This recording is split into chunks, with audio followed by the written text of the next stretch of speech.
کتاب احتجاج طبرسی خواستم این روایت را مختصر براتون بخوانم. جلد اول چاپ انتشارات اسوه، صفحه 20 حدیث 17. امام حسن عسکری علیه السلام فرمودن که امام صادق علیه السلام فرمودن من کان همه فی کسر النواصب عن المساکین من شیعتنا. هر کسی که همتش این باشد، عالم شیعه ای شیعه نمای ملعون، که توضیح المسائل تا چاپ میکنی و اون را شهر شهر میگردانی، اونجا روش ستاره داوود را گذاشتی ملعون. نه اصلا بله، شبکه داری، وبسایت داری، بعد نوبت که به بیان مطائل میرسه میگین حرام، این فحاشیه.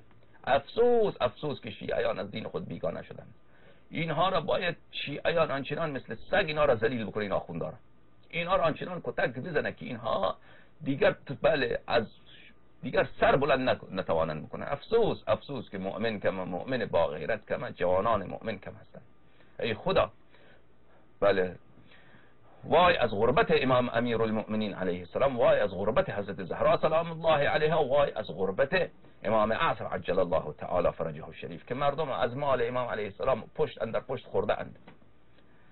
برای خود چه امپراتوری های اقتصادی درست کرده اند، برای خودشان چه آقایی و چه ریاست ظاهری و چه قداست نیابت امام علیه السلام درست کرده اند، و در عین حال خودشان بدترین دشمن امام زمان علیه السلام، بدترین دشمن حضرت زهرا سلام الله علیها، در حالی که سینه هایشان سپر هست از برای ابوبکر، از برای عمر، از برای عثمان، از برای طلحه، زبیر، عایشه.